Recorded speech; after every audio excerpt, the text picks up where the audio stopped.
Jesus, keep me near the cross, there a precious fountain, free to all a healing stream, flows from Calvary's mountain. In the cross, be my glory ever, till my raptured soul shall find rest beyond the river. Near the cross a trembling soul, love and mercy found me. There the bright and morning star sheds its beams around me. In the cross, be my glory ever, till my raptured soul shall find rest beyond the river. Near the cross, the Lamb of God, bring its sins before me. Help me walk from day to day with its shadow o'er me. In the cross, be my glory ever, till my raptured soul shall find rest beyond the river.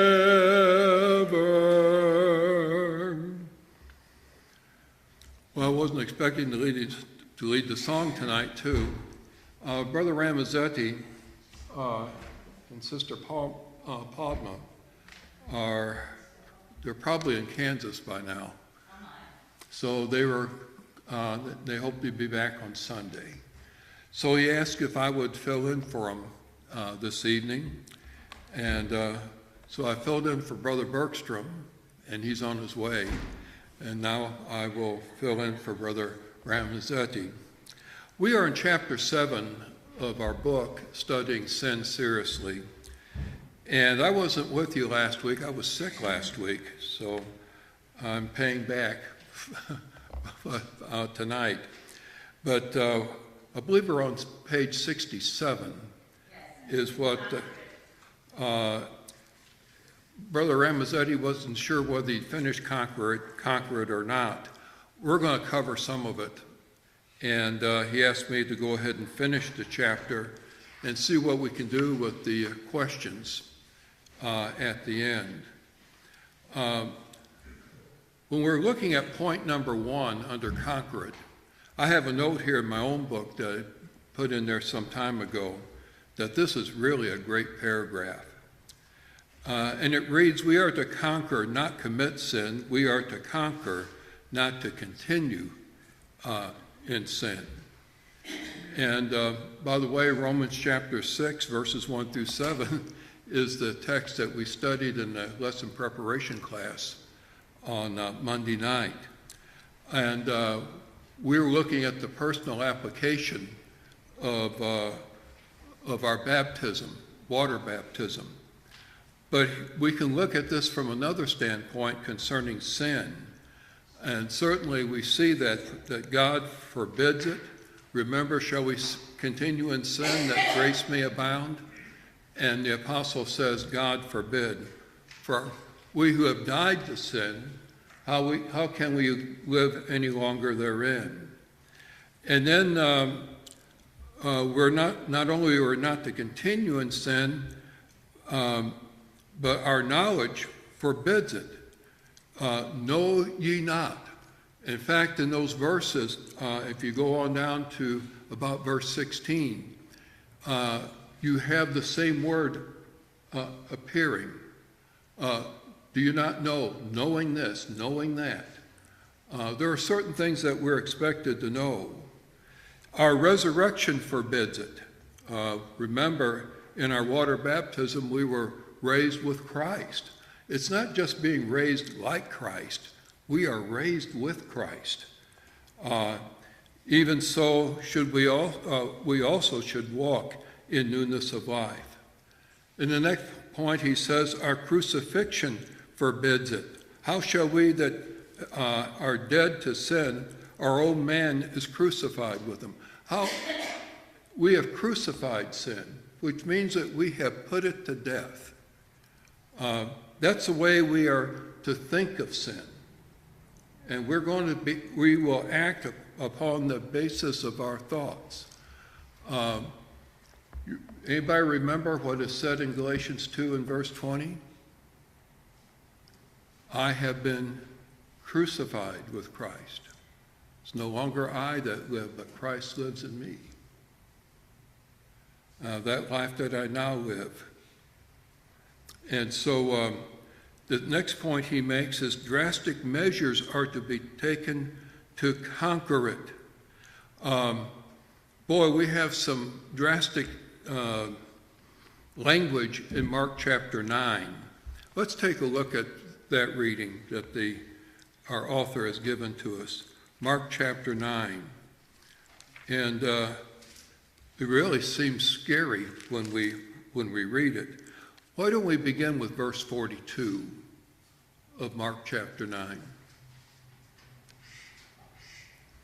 It says, but whoever causes one of these little ones who believe in me to stumble, it would be better for him if a millstone were hung around his neck and he were thrown into the sea. And then he says, if your hand causes you to sin, cut it off. It's better for you to enter into life maimed, rather than having two hands to go to hell, go to hell, into the fire that shall never be quenched, where their worm does not die and the fire is not quenched. And if your foot causes you to sin, cut it off. It is better for you to enter life lame rather than having 2 feet to be cast into hell, into the fire that shall never be quenched, where their worm does not die and the fire is not quenched. And if your eye causes you to sin, pluck it out. It is better for you to enter the kingdom of God with one eye rather than having 2 eyes to be cast into hell fire, where their worm does not die and the fire is not quenched. That is very drastic language here. How do you think it's supposed to be understood? Literally? No, it's a hyperbole, isn't it? It's an exaggeration, hopefully helping us to understand the seriousness of sin, and that it does call for drastic action. Yes, But it does also remind me of the passage of, sometimes you have to hate your brother, your sister, your right. child, whatever. To be his disciple. The same reason is because if they're causing you to stumble, it's better to cut them off than to risk your real salvation. That's right. Emphasizing once again that we are to seek the kingdom of heaven first. And in those passages, Jesus makes quite clear that those who would allow family, wealth, and all that type of thing come before him are not worthy to be his disciples. And so there is very strong language that is used. Sometimes, though, people have taken this quite literally. There was a very famous theologian in Alexandria, Egypt, by the name of Origen. And he lived from 185 to 254. And it wasn't this particular passage that caused him to mutilate himself. It was a passage found in Matthew 19. Let's take a look at that. Matthew chapter 19. This comes at the end of Jesus' legislation concerning divorce and remarriage. And Jesus' teaching on it was so strict that the apostles were absolutely stunned. And look at verse 10. Look at their reaction. His disciples said to him, if such is the case of a man with his wife, it's better not to marry. But he said to them, all cannot accept this saying, but only those to whom it has been given. For there are eunuchs who were born thus from their mother's womb, and there are eunuchs who were made eunuchs by men, and there are eunuchs who have made themselves eunuchs for the kingdom of heaven's sake. He who is able to accept it, let him accept it. What do you suppose he did? Yeah, he made himself a eunuch, quite literally. And of course, that's not what the text is talking about. It means that there are certain advantages that you have in marriage that you will not be able to enjoy because of your marital state. And so that was very tragic that the man took it that way, but he did. It's quite well known in church history. Once again in Mark chapter 9, which we've just read, Jesus is using a figure of speech, not one is literally required to sever a member from his body. It's called hyperbole. We're certainly familiar with that word. An exaggeration, effort which are to be put forth to conquer sin. It really gets our attention, doesn't it? To help us understand the seriousness of sin. And not until we have resisted unto blood, striving against sin, have we done all that we can to conquer sin, which simply means you use your last bit of effort that's left within you. That's taking sin very seriously. And of course, that's the title of our book here. Point number 3, we must conquer sin or sin will conquer us. King Saul was ultimately slain by an Amalekite, a member of the nation that he was commanded to destroy. I don't know if I really agree with that statement. There is the situation in 2 Samuel chapter 1 where an Amalekite came to King David and took credit for killing Saul. Do you remember the account there, Brother Johnson? If I recall, he came in and told him about the battle that Saul had done with David. That's right. The last one. Eventually, he said that he locked off Saul's head.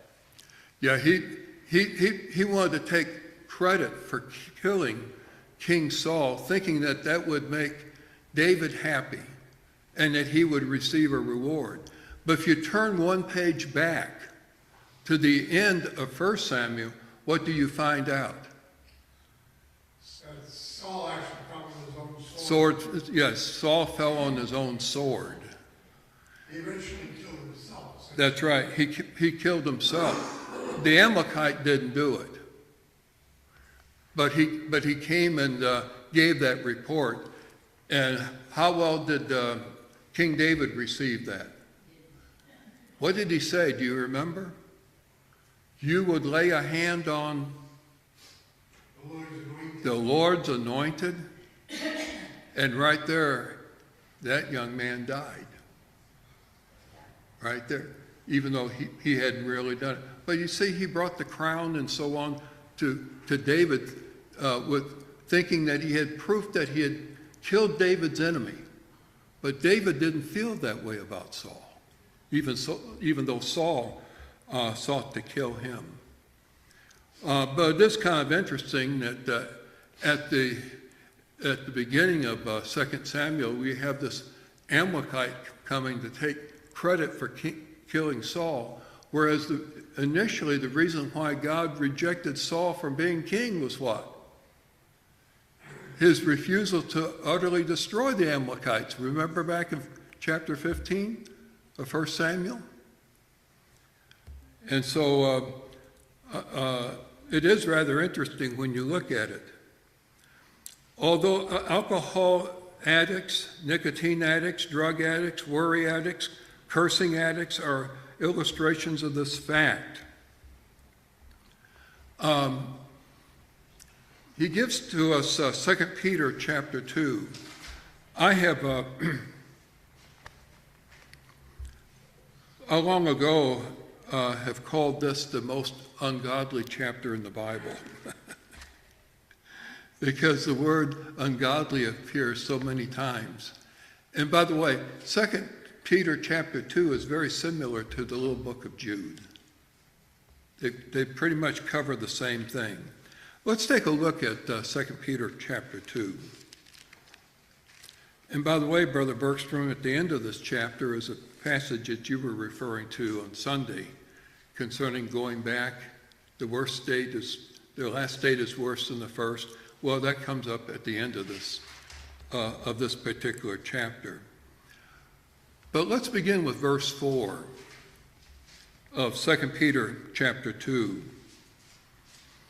It says, "For if God did not spare the angels who sinned, but cast them down to hell and delivered them into chains of darkness to be reserved for judgment, and did not spare the ancient world, but saved Noah, one of 8 people, a preacher of righteousness, bringing in the flood of the world of the ungodly." This is one of the places where the ungodly chapter we have here. "And turning the cities of Sodom and Gomorrah into ashes, condemning them to destruction, making them an example to those who would afterward live ungodly, and delivered righteous Lot, who was oppressed by the filthy conduct of the wicked. For that righteous man dwelling among them tormented his righteous soul from day to day by seeing and hearing their lawless deeds. Then the Lord knows how to deliver the godly out of temptation, and to reserve the unjust under punishment for the day of judgment, and especially those who walk according to the flesh in the lust of uncleanness and despise authority. They are presumptuous, self-willed. They are not afraid to speak evil of dignitaries, whereas angels who are greater in power and might do not bring a reviling accusation against them before the Lord.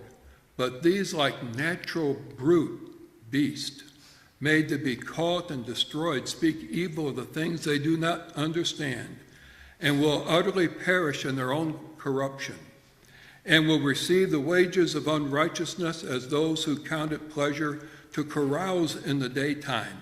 They are spots and blemishes, carousing in their own deceptions while they feast with you, having eyes full of adultery that cannot cease from sin, enticing unstable souls. They have a heart trained in covetous practices and are accursed children.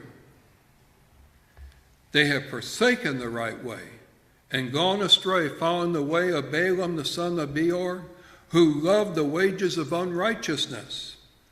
But he was rebuked by his iniquity, a dumb donkey, speaking with a man's voice, restrained the madness of the prophet. What are we seeing here? What comes out to you concerning this very long sentence? What thought do you think is coming across, or should be coming across to us all? Yes, Brother Bergstrom? I think the author did a great job with his analogies leading straight up to this reading. Yes. Because when you look at the nature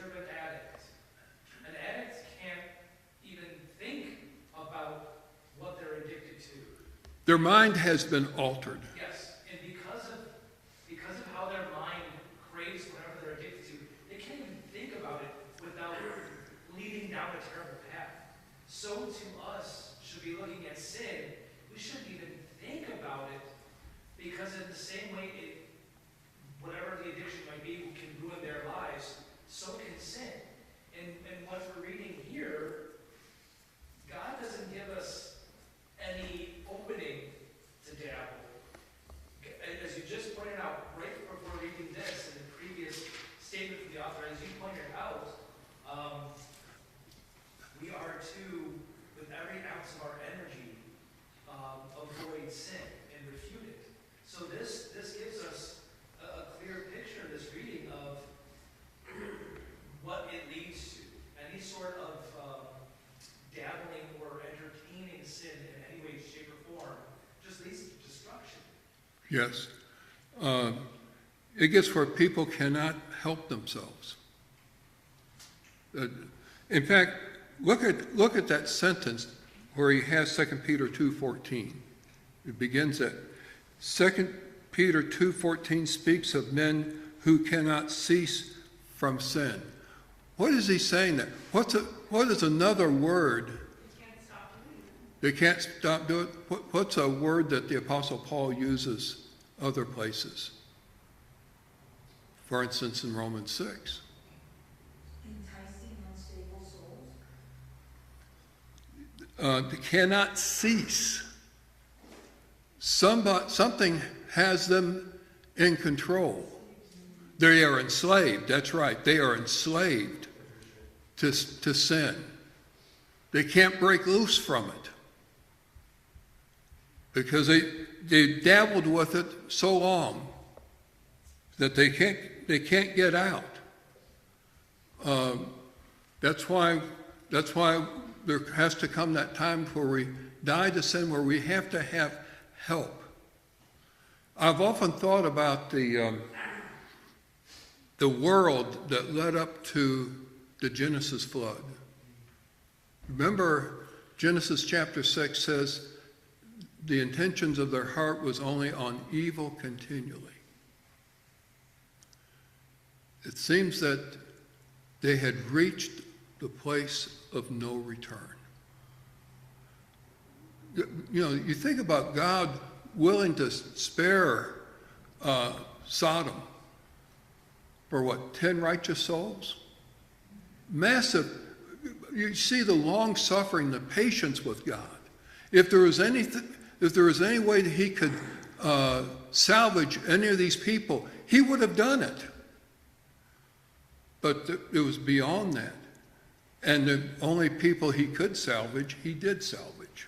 And that was 8 precious souls. It's really amazing when you think about that, and you think about the God that we serve, how long-suffering and patient he is with us. Yes, Brother Burks. I love that you draw a parallel to Sodom, because when I used to think about the pre-flood era, and that specific quote about evil being evil continuously, I always pictured like just people committing murder or stuff down left and right. But remember, evil is anything that's outside of God's will, right? And it seems far more likely that the world was like Sodom because of how God approaches fornication, sexual immorality in general, knowing how difficult it is to get away from sexual immorality once it gets its grips on you, and how it just spreads like wildfire. Again, looking at Sodom. Well, don't forget, though, that in Genesis chapter 6, it says the world was full of violence. And people look at, this deviant behavior we call homosexuality, and they say, well, it's people loving other people, although they may be of the same sex and so on. But what happened? Did Lot and his family feel safe in that city? You see, when you have people so controlled by their own lusts and their desires, it turns violent on other people. Yes, Sister Teresa. That reminds me of that time, I can't think of the man, but he was traveling and he had, I don't know, a prostitute with him, or I don't know if it was his wife, and he stopped in a town and. the man Oh, you're said, talking about "Come stay." in the book of Judges. Yeah, and the man told him to come stay with him, it wasn't safe in the city. And then the same kind of thing happened, when men came to the door, and so they threw the woman out there, and she was dead the next day. They abused her all night long, didn't they? And by the way, keep on hearing in that book, there was no king in Israel. Each man did what he thought was right in his own eyes. In fact, I believe that's the last verse of the book of Judges.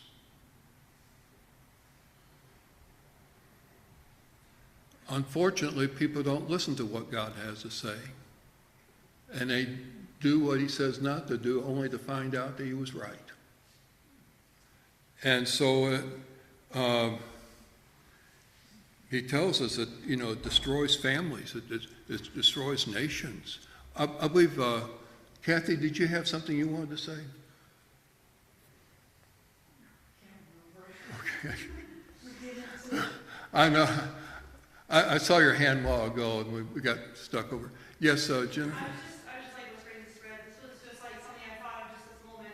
Of all the people, like, right before the flood, that were, like, so much violence and people's, like, evil minds and everything, that, I mean, talk about the God factor. How was it then that Noah, all three of his sons, were able to find a righteous wife in that population? The only thing I can say is,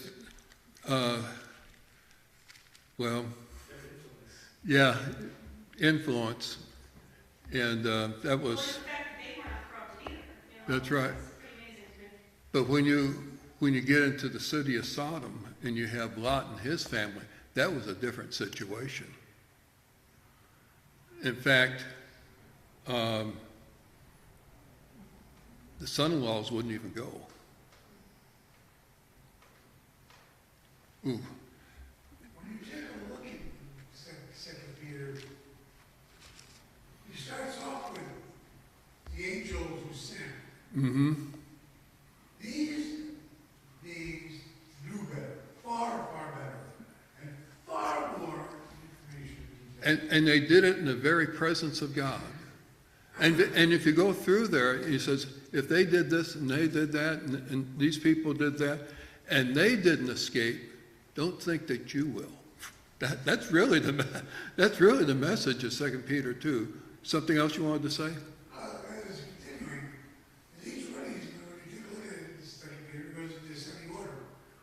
You start with the people that have the most information, and we get down to those that know least. Mm-hmm. That's true. Here's another one I'd like for us to look at before we finish this section. Let's turn to the book of Revelation. And it's point 4 that he gives us here. It says, the overcomers, not the overcome, are promised blessings of God. Some of these things are that we read in the book of Revelation to the 7 churches of Asia. Some are just plain weakness, but a lot of it is sin that they need to take care of. And he points out some key verses here. First of all, in the first 7 verses, the angel addresses the church at Ephesus. Of course, they had left their first love. But look at verse 7. It says, he who has an ear, let him hear what the Spirit says to the churches.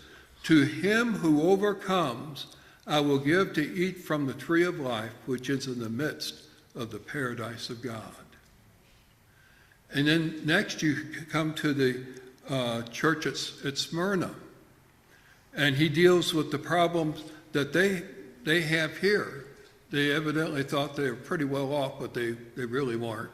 But look at verse 11, the last thing he has to say to them.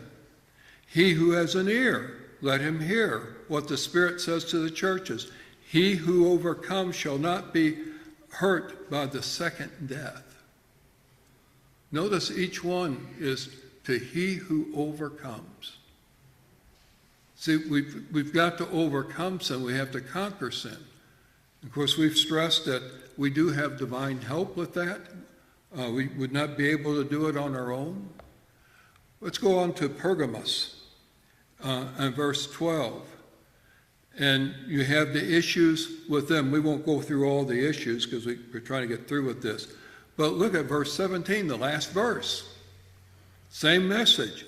He who has an ear, let him hear what the Spirit says to the churches. To him who overcomes, I will give some of the hidden manna to eat, and I will give him a white stone, and on the stone a new name written, which no one except him who receives it. What an honor that we have here. And then we have the church at Thyatira, beginning with verse 18. And you come down, this is quite lengthy, you come down to verse 26. And he says, and he who overcomes and keeps my works until the end, to him I will give power over the nations. Notice, each one of these is a challenge to overcome. And we've gone through the first 4 churches. Then we move into chapter 3 and verse 1. We have the church at Sardis. And how does that finish? Verse 6. He who has an ear, let him hear what the Spirit says verse 5. He who overcomes shall be clothed with white garments, and I will not blot out his name from the book of life, and I will confess his name before my Father and before his angels. You see, you have these temptations, you have these issues, but sin has to be overcome. Let's go to the church of Philadelphia, beginning with verse 7. And you come down to verse 12. He who overcomes, I will make him a pillar in the temple of my God, and he shall go out no more. And I write on him the name of my God and the name of the city of my God, the New Jerusalem, which comes down out of heaven from my God, and I will write on him my new name. And then finally, we have probably the weakest of the churches. The church is lukewarm. The church of Laodicea, beginning with verse 14. And notice how that ends in verse 22. In verse 21. He says, to him who overcomes, I will grant to sit with me on my throne. Where's the throne? In heaven, right, with God. As I also overcame and sat down with my Father on his throne. So, what message do you get from this? What is Jesus saying? He's saying this. If you will overcome, I will say to you, come on over. That's what he's saying. Come on over. You're going to be blessed. You're going to be in the very presence of God. That's a major. Here in Revelation, Pardon?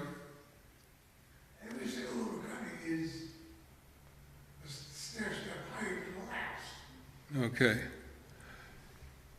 Anyway, the whole idea is for us to overcome. We cannot allow ourselves to be dominated by sin. And God is very patient with us. He's long-suffering. He gives us hope. He gives us help, if only we'll take advantage of it. What questions do you have on this section? The next one's quite a bit shorter. We may not get to the questions this evening, but maybe we can at least get through this to the text. Anything else? Well, what will help me to have the right attitude towards sin? Now, that's a great question. It's not really a question. I think it's a declarative statement. What will help me to have the right attitude towards sin? Well, first of all, remember that sin caused the death of Christ. That should impress upon us the seriousness of sin and why I want to avoid it at all costs. Sin is of such nature that it reached up into heaven, took God's Son from his holy habitation, and allowed him to die as a common criminal. Remember that sin is the only thing that will keep you out of heaven. Why are we lost? Because of sin. Because of sin. You know, sometimes you ask people that question. You ask church members that question. Why are people lost? You know what people say? Because they weren't baptized. No, they were lost because of sin. That's why they need to have their sins removed. Until their sins are removed, they continue to be lost.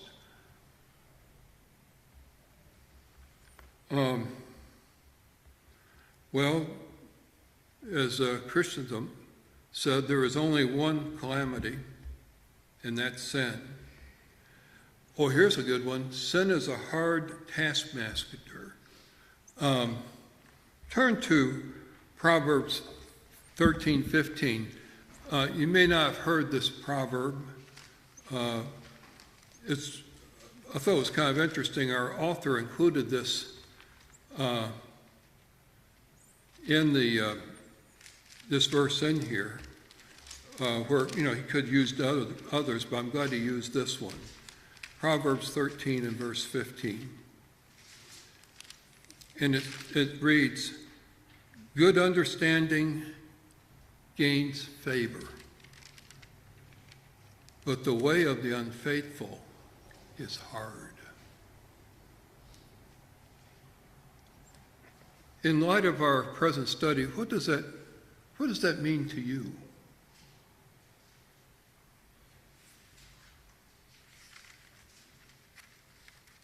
Yes. Mm-hmm. I think of the different types of sin that are out there, and when you get caught up in them, though you may have pleasure for a period of time, the ramifications are going to come through. Imagine someone who has come across a large sum of money, but from unsorted dealings, from immoral reasons. That person's going to be looking over their shoulder for the rest of their life. They're never going to truly be able to enjoy it. Someone who is caught up in sexual immorality, perhaps having an affair, might be enjoyable at the time, but there's going to be ramifications that they have to deal with.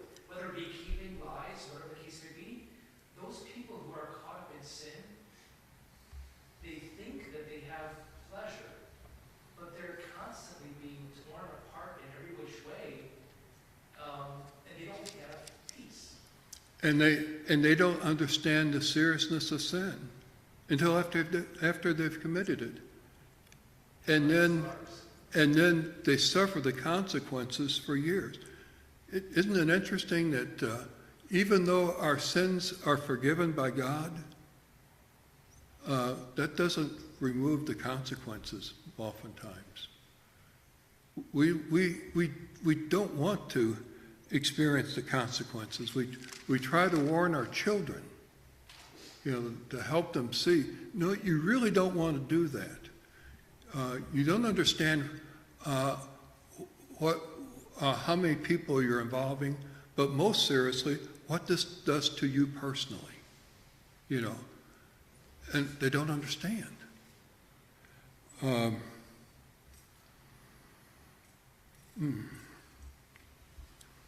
So it is a hard taskmaster. It will wreck your spiritual life, your physical life, your home life, your prayer life, and eternal life. I've often think about that passage, in the home life, the married life, in 1 Peter chapter 3, was it verse 7, where it says, husbands, deal with your wives with understanding. Why? Do you remember that? Why do husbands have the responsibility of dealing with their wives with understanding? In other words, when you got married, God gave you a lifetime project. And that is, who'd like to read it for us? 1 Peter 3 and verse 7. I got it. Okay.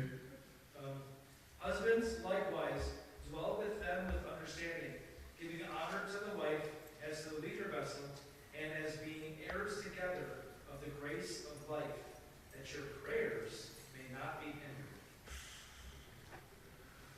Ouch. A man's prayers can be hindered because he fails to understand his wife. I remember when I was growing up, I'd hear older men, and I'm sitting there, a young kid, and so on. And I said, well, if I live to be 100, I'll never understand my wife. And everybody'd laugh. Well, it's not funny. Your responsibility is to try to understand her, because she's your complement. It's a blessing to get to know day more day by day. Okay, let's go ahead and finish this. Oh, and we have one here. See sin as God sees it. God sees sin as an open, putrefying, unmollified sore. And boy, I was wanting us to read Isaiah 1, verses 4 through 6. What a description you have there. And it's not describing a particular person, it's describing a nation. It says a dirty garment, as a dead corrupting body, as filth and vomit. And there's your passage there, Brother Bergstrom, right here at the end of 2 Peter 2, verses 20 through 22. Okay, our time has run out. It's 1:45. Any last comments or observations? Who has the prayer tonight? I'll take it. You've been up to bat enough tonight. Oh, okay, well, I didn't check to see. It only did, yeah, I was thinking of some of that. Okay. Oh, it's me. Well, thank you very much.